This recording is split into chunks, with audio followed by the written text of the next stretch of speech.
नमस्कार दोस्तों, आप देख रहे हैं डीआर न्यूज। आज दिनांक 5 जुलाई 2025 दिन शनिवार। चलिए शुरुआत करते हैं देश और दुनिया की 25 बड़ी एवं महत्वपूर्ण खबरों के सफर का। अब समय से पहले लोन चुकाने पर नहीं लगेगा चार्ज। आरबीआई का नया नियम 1 जनवरी 2026 से लागू होगा। जाने इससे जुड़ी जरूरी बातें। रिजर्व बैंक ऑफ इंडिया यानी आरबीआई ने लोन लेने वालों को राहत दी है। दरअसल आरबीआई ने फ्लोटिंग इंटरेस्ट रेट वाले लोन पर प्री पेमेंट चार्ज खत्म करने का फैसला किया है। रिजर्व बैंक का ये नया नियम 1 जनवरी 2026 से लागू होगा। अगर कोई व्यक्ति समय से पहले अपने लोन को थोड़ा या पूरा चुकाता है तो बैंक ये चार्ज वसूलता था। नया नियम सभी बैंकों और एनबीएफसी समेत रेगुलेटेड इंस्टीट्यूशंस के लिए अनिवार्य रहेगा। इससे करोड़ों लोन लेने वाले लोगों, खासकर होम लोन और एमएससी लोन लेने वालों को सीधा फायदा मिलेगा। पीएम मोदी को त्रिनिदाद एंड टोबैगो का सर्वोच्च सम्मान। ये अवार्ड पाने वाले पहले विदेशी 25 देश दे चुके हैं अपना सबसे बड़ा सम्मान। त्रिनिदाद और टोबैगो के दौरे पर पहुंचे पीएम मोदी को राष्ट्रपति क्रिस्टीन कंगालू ने देश के सर्वोच्च पुरस्कार the order of the Republic of Trinidad और टोबैगो से नवाजा है। पीएम मोदी ने राष्ट्रपति क्रिस्टीन कंगालू और पीएम कमला प्रसाद बिसेसर को इसके लिए शुक्रिया कहा। पीएम मोदी त्रिनिदाद और टोबैगो के ऑर्डर ऑफ द ऑर्डर से सम्मानित होने वाले पहले विदेशी नेता बन गए हैं। ये किसी देश द्वारा प्रधानमंत्री मोदी को दिया जाने वाला 25वां अंतर्राष्ट्रीय सम्मान है। इससे पहले मोदी को घाना ने भी सर्वोच्च अवार्ड से सम्मानित किया था। सुप्रीम कोर्ट बोला, न्याय में भगवान देखिए, न्यायाधीश में नहीं। मंदिर मामले की सुनवाई के दौरान वकील ने कहा था, हमें अपने न्यायाधीशों में भगवान दिखाता है। इस पर बेंच ने कहा कि आप न्याय में भगवान देखिए, न्यायाधीश में नहीं। जस्टिस एमएम सुंदरेश और जस्टिस के विनोद चंद्रन की बेंच ने उत्तर प्रदेश के एक मंदिर मामले की सुनवाई के दौरान की। दरअसल वकील ने केस से अलग होने की इजाज़त मांगी थी। बेंच ने वकील को केस से हटने की इजाज़त दे दी, लेकिन यादा कहा, भावुक न हो, जज पब्लिक सर्वेंट होते हैं। हम में भगवान मत देखिए, कृपया न्याय में भगवान को देखिए। अहमदाबाद प्लेन हादसा, आरोप एयरलाइन मुआवजा देने से बच रही है। वकील बोले, एयर इंडिया पीड़ित परिजनों से वित्तीय जानकारी मांग रही है। 1050 करोड़ रुपए बचाना चाहती है। अहमदाबाद प्लेन क्रैश में जान गंवाने वाले यात्रियों के परिजन को एयर इंडिया मुआवजा देने से बचना चाहती है। यह आरोप 40 से ज्यादा पीड़ित परिवारों का केस लड़ने वाली ब्रिटेन की कानूनी फर्म स्टीवर्ड्स ने लगाए हैं। स्टीवर्ड्स 40 से ज्यादा पीड़ित परिवारों का केस लड़ रही है। फर्म के एडवोकेट पीटर नीनन ने कहा है कि एयर इंडिया ने मुआवजा देने से पहले परिवारों से कानूनी रूप से संवेदनशील वित्तीय जानकारी मांगी, जिससे उनका हक कम हो सकता है।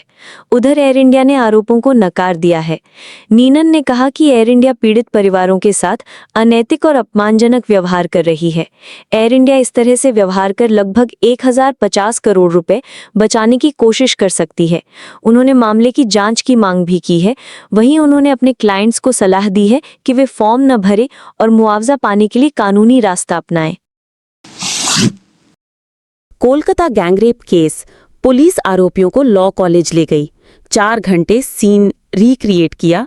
अफसरों ने बोला, कॉलेज खोला जाए, गार्ड रूम और यूनियन रूम बंद रखें। कोलकाता पुलिस ने शुक्रवार को लॉ कॉलेज स्टूडेंट से गैंगरेप की जांच के सिलसिले में क्राइम सीन रिक्रिएट किया। पुलिस गिरफ्तार किए गए 4 आरोपियों के साथ साउथ कलकत्ता लॉ कॉलेज पहुंची थी। तीनों मुख्य आरोपियों मोनोजीत मिश्रा, मौजूदा स्टूडेंट प्रमिथ मुखर्जी और जैब अहमद और सुरक्षा गार्ड पिनाकी बैनर्जी को सुबह करीब 4:30 बजे कॉलेज ले जाया गया। इस प्रक्रिया को पूरा करने में करीब 4 घंटे लगे। इसके बाद सभी को पुलिस स्टेशन वापस लाया गया। मामले की जांच फिलहाल कोलकाता पुलिस का डिटेक्टिव डिपार्टमेंट कर रहा है। सुरक्षा गार्ड पिनाकी को शुक्रवार को अदालत में पेश किया जाएगा, क्योंकि उसकी पुलिस रिमांड 4 जुलाई तक है। ब्रिटिश फाइटर जेट F-35 को ठीक करने 40 इंजीनियर आएंगे। 5 जुलाई को यूके से टीम भारत पहुंच सकती है। 21 दिन पहले इमरजेंसी लैंडिंग हुई थी। ब्रिटिश फाइटर जेट F-35 को ठीक करने ब्रिटेन से 40 इंजीनियरों की टीम 5 जुलाई को भारत पहुंच सकती है। टीम फाइटर जेट में आ रही टेक्निकल प्रॉब्लम को ठीक करेगी, जिसके बाद ये ब्रिटेन के लिए उड़ान भरेगा। पहले ब्रिटेन की इस टीम को 2 जुलाई को आना था। फाइटर जेट 14 जून की रात केरल के तिरुवनंतपुरम इंटरनेशनल एयरपोर्ट पर इमरजेंसी लैंडिंग हुई थी। थी। लैंडिंग के बाद जेट में तकनीकी खराबी आ गई, जिसके कारण ये वापस नहीं जा सका। जेट 13 दिन से एयरपोर्ट पर ही खड़ा है। 918 करोड़ रुपए का ये विमान ब्रिटेन की रॉयल नेवी के HMS Prince of Wales carrier strike group का हिस्सा है। इसे दुनिया भर में सबसे एडवांस्ड फाइटर जेट में से एक माना जाता है। HMS के एक्सपर्ट ने बताया था कि जेट को ठीक करने में ब्रिटेन की इंजीनियरिंग टीम की मदद लगेगी। 8 रुपए से 153 रुपए पहुंचा शेयर का भाव। राजस्थान में 2 कंपनियों के ठिकानों पर ईडी के छापे, 80 लाख कैश और लग्जरी गाड़ियां मिलीं। प्रवर्तन निदेशालय की टीम ने डिबॉक इंडस्ट्रीज लिमिटेड और naturo agrotech India limited company के जयपुर और कोटा स्थित करीब आधा दर्जन ठिकानों पर शुक्रवार को छापेमारी की। डिबॉक कंपनी के संचालक मुकेश मनवीर सिंह के ऑफिस और घर और नेचुरो एग्रोटेक इंडिया लिमिटेड के प्रवर्तक गौरव जैन और ज्योति चौधरी के अलावा इनके सहयोगियों के यहां छापेमारी हुई। इस दौरान ईडी को 80 लाख रुपए कैश मिलने की सूचना है। इसके साथ ही कुछ महत्वपूर्ण दस्तावेज, इलेक्ट्रॉनिक डिवाइस और मोबाइल जब्त किए गए हैं। शेयर बाजार में सूचीबद्ध कंपनियां भी अब ईडी की रडार पर है। ईडी टीमों की ओर से जयपुर और कोटा में देर रात तक कार्रवाई जारी है। PMLA कानून के तहत इस कार्रवाई में ईडी की टीमों को बड़ी सफलता मिलने की उम्मीद है। ईडी की ओर से जल्द खुलासा किया जाएगा। ओबीसी आरक्षण पर सुप्रीम कोर्ट का MP सरकार से सवाल। 13% पद होल्ड है, इन पर नियुक्तियों में क्या दिक्कत है? मुख्य सचिव से एफिडेविट मांगा है। MP में अन्य पिछड़ा वर्ग यानी OBC के लिए 27% आरक्षण लागू करने की मांग पर सुप्रीम कोर्ट में शुक्रवार को सुनवाई हुई। कोर्ट ने मध्य प्रदेश के मुख्य सचिव से एफिडेविट मांगा है कि जो 13% पद होल्ड हैं, उन पर नियुक्तियों में क्या दिक्कत है।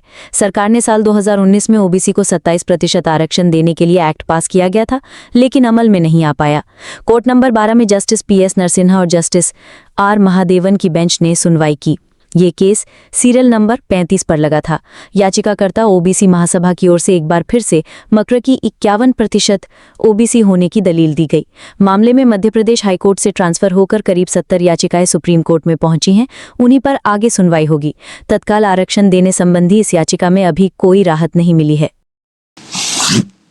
हिमाचल CM बोले, आपदा प्रभावितों को 5,000 रुपए किराया देगी सरकार। अब तक 700 करोड़ का नुकसान, 69 की मौत। केंद्रीय मंत्री अमित शाह को दी जानकारी। हिमाचल प्रदेश के मुख्यमंत्री सुखविंदर सिंह सुक्खू ने कहा कि जिन लोगों के घर आपदा से क्षतिग्रस्त हुए हैं, प्रदेश सरकार उन्हें 5,000 रुपए प्रतिमाह मकान के किराए के तौर पर देगी। आपदा प्रभावितों के खाने पीने और रहने का इंतजाम स्थानीय प्रशासन करेगा। मुख्यमंत्री ने कहा, प्रभावितों के घर बनाने और मवेशियों को हुए नुकसान की भरपाई के लिए विशेष राहत पैकेज का फैसला कैबिनेट मीटिंग में किया जाएगा। उन्होंने कहा, बरसात अभी शुरू हुई है, 2 महीने और रहेगी। अब तक 700 करोड़ रुपए से ज्यादा का नुकसान हो चुका है। हिमाचल में 6 जुलाई को बारिश का रेड अलर्ट, सतर्क रहने की एडवाइजरी। 4 दिन लगातार बरसेंगे बादल। मंडी में सामान्य से 456% बादल बरसे। हिमाचल प्रदेश में 6 जुलाई को बहुत भारी बारिश की चेतावनी दी गई है। इस दिन कांगड़ा, मंडी और सिरमौर जिला में भारी से बहुत भारी बारिश का रेड अलर्ट दिया गया है। वहीं ऊना, बिलासपुर, हमीरपुर, चंबा, कुल्लू, शिमला और सोलन में भारी बारिश को लेकर ऑरेंज अलर्ट की चेतावनी दी गई है।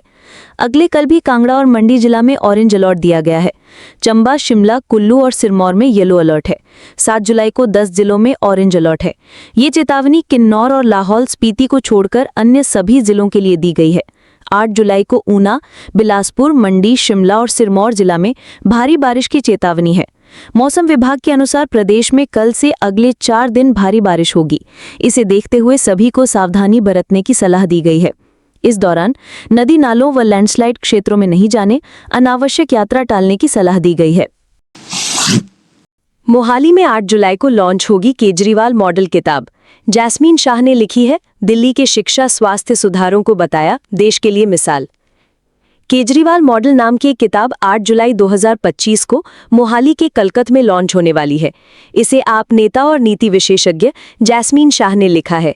इस किताब में बताया गया है कि दिल्ली में आम आदमी पार्टी ने किस तरह से शिक्षा, स्वास्थ्य, बिजली, पानी और प्रशासन में सुधार किए और कैसे ये बदलाव देश के बाकी हिस्सों के लिए एक अच्छा उदाहरण बन सकते हैं। हार्ट्रॉन में 170 पदों पर भर्ती का नोटिफिकेशन जारी। 16 अगस्त से शुरू आवेदन। 12वीं पास ग्रेजुएट्स करें अप्लाई। हरियाणा इलेक्ट्रॉनिक्स विकास निगम लिमिटेड हार्ट्रॉन ने डेटा एंट्री ऑपरेटर डीईओ के पद पर भर्ती निकाली है। उम्मीदवार ऑफिशियल वेबसाइट heartron.org.in के जरिए आवेदन कर सकते हैं। इस भर्ती के लिए 4 सितंबर से एडमिट कार्ड डाउनलोड किए जा सकेंगे। एग्जाम 9 सितंबर को होगा। अब दिल्ली मुंबई नहीं है मोटी सैलरी के लिए hub. Hyderabad, Ahmedabad, Chennai salary growth में सबसे आगे है। सर्वे से मिली रिपोर्ट बताती है कि मोटी सैलरी के लिए दिल्ली मुंबई जैसे बड़े शहर हब नहीं है, बल्कि छोटे शहरों में युवाओं को बेहतर सैलरी मिल रही है। बिहार में कल से शुरू 498 पदों पर भर्ती। एज लिमिट 37 साल। बिना एग्जाम के होगा सिलेक्शन। बिहार तकनीकी सेवा आयोग यानी बीटीएससी ने नर्सिंग ट्यूटर के पदों पर भर्ती निकाली है। उम्मीदवार ऑफिशियल वेबसाइट btsc.bihar.gov.in पर जाकर आवेदन कर सकते हैं। इस भर्ती के लिए फीस पेमेंट की लास्ट डेट भी 1 अगस्त तय की गई है। बर्मिंघम टेस्ट के तीसरे दिन भारत 244 रन से आगे। दूसरी पारी में स्कोर 64/1। इंग्लैंड 407 रन पर ऑल आउट। सिराज को 6 विकेट। भारतीय टीम बर्मिंघम टेस्ट के तीसरे दिन इंग्लैंड के खिलाफ 244 रन से आगे है। शुक्रवार का खेल समाप्त होने तक भारतीय टीम ने दूसरी पारी में 1 विकेट पर 64 रन बना लिए हैं। केएल राहुल 48 और करुण नायर 7 रन पर नाबाद लौटे। यशस्वी जायसवाल 28 रन बनाकर आउट हुए। एजबेस्टन स्टेडियम में इंग्लैंड की टीम पहली पारी में 407 रन पर ऑल आउट हो गई। यहां भारतीय टीम को पहली पारी में 180 रन की बढ़त मिली। 77/3 के स्कोर से दिन की शुरुआत करने वाली इंग्लिश टीम ने पहले सेशन में 84 रन के स्कोर पर जो रूट 22 रन और बेन स्टोक्स 0 के विकेट गंवा दिए थे। यहां से हैरी ब्रूक 158 रन और जेमी स्मिथ नाबाद 184 रन ने छठे विकेट के लिए 303 रन की साझेदारी करके इंग्लैंड की वापसी कराई। शिखर धवन की आत्मकथा द वन की घोषणा। बोले, क्रिकेट के मैदान की बात नहीं, इसमें उनके संघर्षों की पूरी कहानी है। पूर्व भारतीय ओपनर शिखर धवन के जीवन पर उनकी आत्मकथा द वन आ रही है। उन्होंने इसकी घोषणा इंस्टाग्राम पर वीडियो पोस्ट करके दी। धवन ने न्यूज एजेंसी ANI को बताया कि मेरी किताब सिर्फ क्रिकेट के मैदान की बात नहीं करती, ये मेरे जीवन के उन पड़ावों, अनदेखे पलों और मुश्किल दिनों की कहानी है जब मुझे चोटों और चुनौतियों से जूझना पड़ा। ये किताब बताती है कि मैं आज जहां हूं वहां तक कैसे पहुंचा। द वन में धवन के दिल्ली में बचपन से लेकर भारतीय जर्सी पहनने के सपने और वनडे क्रिकेट में भारत के सबसे शानदार ओपनर बनने तक का सफर शामिल है। किताब में उनके क्रिकेट करियर के शानदार पल तो होंगे ही, लेकिन इसमें उनकी निजी जिंदगी की चुनौतियां, चोटों का दर्द और क्रिकेट कमबैक की कहानियां भी होंगी। अब यूनिफाइड पेंशन स्कीम में मिलेंगे NPS वाले टैक्स बेनिफिट। फाइनेंस मिनिस्ट्री ने किया ऐलान। नेशनल पेमेंट स्कीम NPS के तहत मिलने वाले टैक्स बेनिफिट्स अब नई शुरू की गई यूनिफाइड पेंशन स्कीम UPS में भी मिलेंगे। फाइनेंस मिनिस्ट्री ने शुक्रवार 4 जुलाई को अपने इस फैसले की घोषणा की है। मिनिस्ट्री ने कहा कि ये कदम मौजूदा NPS स्ट्रक्चर के साथ समानता सुनिश्चित करेगा और UPS चुनने वाले कर्मचारियों को टैक्स रिलीफ और इंसेंटिव्स प्रोवाइड करेगा। फाइनेंस मिनिस्ट्री ने कहा कि UPS को और बेहतर बनाने के लिए सरकार ने यह फैसला किया है कि NPS के तहत अवेलेबल टैक्स बेनिफिट्स कुछ ज़रूरी बदलावों के साथ UPS पर भी लागू होंगे, क्योंकि ये एक NPS के तहत एक ऑप्शन है। भारतीय अमेरिकी पैसेंजर ने फ्लाइट में यात्री का गला दबाया। आरोपी का दावा, मेडिटेशन कर रहा था। पीड़ित की शिकायत पर गिरफ्तार। अमेरिका में एक भारतीय मूल के व्यक्ति पर फ्लाइट में दूसरे पैसेंजर के साथ मारपीट और गला दबाने का आरोप लगा है। मीडिया रिपोर्ट के मुताबिक ये विवाद उड़ान भरने के कुछ समय बाद हुआ। घटना 30 जून को अमेरिकी फ्रंटियर एयरलाइंस में हुई। ये फ्लाइट फिलाडेल्फिया से मियामी जा रही थी। झगड़े का वीडियो सोशल मीडिया पर वायरल हो रहा है। वीडियो में 21 साल का भारतीय मूल का ईशान शर्मा और पैसेंजर केनू एवांस एक दूसरे से लड़ते दिख रहे हैं, जबकि दूसरे लोग उन्हें रोकने की कोशिश कर रहे हैं। घटना को लेकर एवांस ने दावा किया, ईशान उसकी आगे वाली सीट पर बैठा था और अजीब हरकतें कर रहा था, जैसे बार बार हंसना और बड़बड़ाना, जिससे मुझे परेशानी हो रही थी। इटली की राजधानी रोम के गैस डिपो में भीषण ब्लास्ट, 21 घायल। आसमान में धुएं का गुबार छाया। 300 मीटर दूर तक मलबा बिखरा। बड़ा गोला आसमान में दिखाई दिया। ये ब्लास्ट स्थानीय समय अनुसार लगभग सुबह 8 बजे हुआ। ब्लास्ट के बाद घटनास्थल से 300 मीटर दूर तक मलबा बिखर गया। UK मिरर की रिपोर्ट के मुताबिक यहां एक के बाद एक 2 ब्लास्ट हुए हैं। पहले विस्फोट से पहले गैस की गंध आ रही थी। इसके बाद दूसरा ब्लास्ट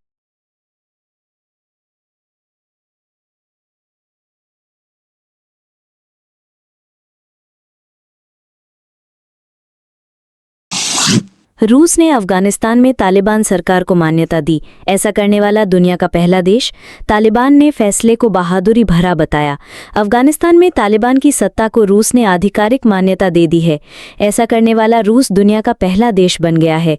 ये घोषणा गुरुवार को काबुल में अफगान विदेश मंत्री आमिर खान मुत्तकी और अफगानिस्तान में रूस के राजदूत दिमित्री झिरनोव के बीच हुई बैठक के बाद की गई। तालिबान सरकार ने रूस के इस कदम को बहादुरी भरा फैसला बताया है। मुत्तकी ने बैठक के बाद जारी एक वीडियो बयान में कहा, यह साहसी फैसला दूसरों के लिए एक मिसाल बनेगा। अब मान्यता की प्रक्रिया शुरू हो चुकी है। रूस सबसे आगे रहा। बैंक ऑफ बड़ौदा में 2500 पदों पर भर्ती, आज से शुरू आवेदन। ग्रेजुएट्स को मौका, सैलरी 85,000 से ज्यादा। बैंक ऑफ बड़ौदा ने लोकल बैंक ऑफिसर के 2500 पदों पर भर्ती निकाली है। उम्मीदवार बैंक की ऑफिशियल वेबसाइट www.bankofbaroda.in पर जाकर आवेदन कर सकते हैं। सिलेक्ट किए गए उम्मीदवारों को नियुक्ति के बाद न्यूनतम 3 वर्षों की सेवा देना जरूरी होगा। इसके लिए उन्हें 5 लाख रुपए का एक बॉन्ड भरना होगा। यदि कोई उम्मीदवार इस निर्धारित सेवा अवधि से पहले इस्तीफा देता है या अनुबंध की शर्तों का पालन नहीं करता है तो उसे ये राशि बैंक को चुकानी होगी। ये शर्त बैंक द्वारा दी जाने वाली ट्रेनिंग, संसाधनों और भर्ती प्रक्रिया की लागत को ध्यान में रखते हुए लागू की गई है। डिप्टी आर्मी चीफ बोले, ऑपरेशन सिंदूर में 3 दुश्मनों से लड़े। पाकिस्तान को चीन ने हथियार और लाइव डेटा दिया, तुर्की ने ड्रोन मुहैया कराए। Deputy chief of army staff lieutenant general Rahul R Singh ने शुक्रवार को बताया कि ऑपरेशन सिंदूर के वक्त बॉर्डर 1 और दुश्मन 3 थे। पाकिस्तान मोर्चे पर था। चीन और तुर्की हथियार और बाकी दूसरे सपोर्ट मुहैया करा रहे थे। उन्होंने बताया, चीन ने पाकिस्तान को हथियार दिए और हमें हथियारों की टेस्टिंग के लिए लैब की तरह इस्तेमाल किया। चीन हमारे हर रणनीतिक कदम की लाइव अपडेट पाकिस्तान के साथ शेयर कर रहा था। तुर्की ने बायरक्तार समेत दूसरे ड्रोन दिए। इनका इस्तेमाल हमारे खिलाफ भी किया गया। पंजाब में रिटायर्ड डीएसपी ने बेटे की हत्या की, पत्नी पुत्रवधू को भी गोलियां मारी। थाने के बाहर रिवॉल्वर से 4 राउंड फायरिंग की। पंजाब के अमृतसर में शुक्रवार को थाने के बाहर सीआरपीएफ के रिटायर्ड डीएसपी ने पहली पत्नी, बेटे और पुत्रवधू को गोलियां मार दी। सिर में गोली लगने से बेटे की मौके पर ही मौत हो गई, जबकि पत्नी और पुत्रवधू की हालत गंभीर है। पत्नी आईसीयू में भर्ती है, उसे गले में गोली लगी। पुलिस ने आरोपी को पकड़ लिया है। रिटायर्ड डीएसपी तरसेमहिन राजा सांसी का रहने वाला है। उसने करीब 45 साल पहले दूसरी शादी की थी। पहली पत्नी जागीर कौर के साथ प्रॉपर्टी को लेकर विवाद चल रहा है। जागीर का एक बेटा और एक बेटी है, जबकि दूसरी पत्नी के 2 बेटे हैं। जागीर की बेटी का आरोप है कि दूसरी पत्नी के बेटों ने मां के साथ मारपीट की थी। इसकी शिकायत पुलिस को दी थी। इसके लिए पुलिस ने दोनों पक्षों को थाने बुलाया था। हिमाचल मॉनसून सीजन में 69 की मौत, 500 करोड़ रुपए का नुकसान। लैंडस्लाइड के चलते केदारनाथ मार्ग बंद। प्रयागराज में गंगा यमुना का जलस्तर बढ़ा। हिमाचल प्रदेश में मॉनसून ने 20 जून को एंट्री ली थी। बारिश से जुड़ी घटनाओं में राज्य में अब तक 69 लोगों की मौत हो चुकी है।